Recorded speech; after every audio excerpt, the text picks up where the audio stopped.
Hello everyone, আসসালামু আলাইকুম। আজকে আমি আপনাদেরকে দেখাবো কিভাবে হোস্টেলে বা মেসে থেকে সবচেয়ে কম খরচে খুব সহজেই মোমো বানানো যায়। আজকে আমি দুই রকমের মোমো বানিয়ে দেখাবো। একটা হচ্ছে নর্মাল স্টিম মোমো আর আরেকটা স্যুপ মোমো। আমার এই রেসিপি ফলো করে আপনারা খুব সহজেই ঘরে বসে রেস্টুরেন্টের ফিল নিতে পারবেন, এবং সেটা অবশ্যই সবচেয়ে কম খরচ। কম খরচ বলার কারণ হচ্ছে আমি মাত্র 30 টাকার চিকেন কিমা দিয়ে 14টা কিং সাইজ মোমো বানিয়ে দেখাবো। অনেকেই ভাবতে পারেন 30 টাকার চিকেন কিমা মানে কি। ওয়েট আমি এক্সপ্লেন করছি বিষয়টা। আমি যেহেতু ভার্সিটি এরিয়ায় থাকি, এখানকার ম্যাক্সিমাম স্টুডেন্টরা হলে বা মেসে থাকে, তো এখানকার বাজারগুলোতে আপনি আপনার প্রয়োজন মতো 5 টাকা 10 টাকার 20 টাকার যাই যাইবেন না কেন তাই কিনতে পারবেন। আমি মনে করি এটি স্টুডেন্টের জন্য অনেক বড় একটা সুবিধা। চলুন তাহলে রেসিপি শুরু করা যাক। ফার্স্টে আমি কয়েকটা রসুনের কোয়া, আদা আর কাঁচামরিচ থেতো করে নিব। তারপর আমি অনেকগুলো পেঁয়াজ কুচি দিয়ে দিব আর পেঁয়াজগুলোকে আধা থেতো করে নিব। চিকেনের কিমাটা আমি বাজার থেকে করে নিয়ে এসেছিলাম, এবার এটার সাথে মিশিয়ে দিব। আর একটা ম্যাজিক মশলা দিয়ে দিব, এটা দিলে টেস্টটা অনেকখানি বেড়ে যায়, আপনারা চাইলে স্কিপ করতে পারেন। আর সাথে দিয়ে দিব গোলমরিচ গুঁড়ো আর একটু চিলি ফ্লেক্স। ভালো মতো মিশিয়ে নিয়ে কিছুক্ষণ রেস্টে রেখে দিব।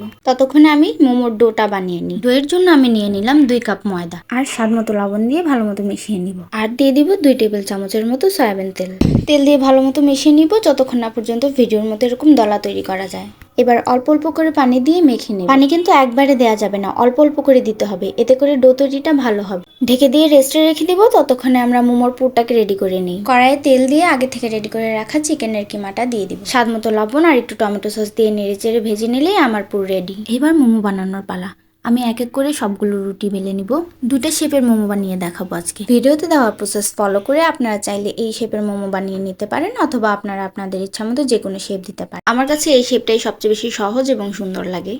এই যে দেখতেই পাচ্ছেন, একটা একটা করে ভাঁজ দিয়ে নিয়ে একটার সাথে লাগিয়ে দিব। তারপর মোমোর মুখটা ভালো করে বন্ধ করে দিব।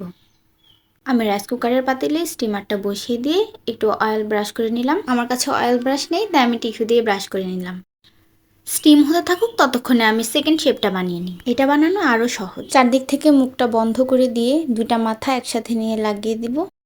আমার সবগুলো মোমো রেডি। এবার স্যুপটা রেডি করে নিব।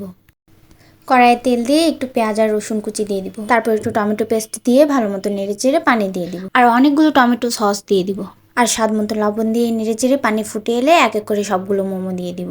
ঢেকে দিয়ে রান্না করে নিব সিদ্ধ না হওয়া পর্যন্ত। তারপর সামান্য একটু পানির সাথে 1 চা চামচ কর্নফ্লাওয়ার গুলিয়ে তার সাথে দিয়ে দিব। তারপর আরও কিছুক্ষণ অল্প আঁচে নেড়ে চেড়ে রান্না করে নিয়ে একটু কাঁচামরিচ কুচি দিয়ে দিব। স্যুপের কনসিস্টেন্সিটা দেখতে পাচ্ছেন, গাঢ় হয়ে এসেছে। আমার স্যুপ মোমো রেডি আর আমার স্টিম মোমো রেডি। এখন তুলে নিব। রেস্টুরেন্টের টেস্টের চেয়ে কোনো অংশে কিন্তু কম না। আজকের মতো আল্লাহ হাফেজ, দেখা হবে নেক্সট ভিডিওতে। Follow my page for more recipe.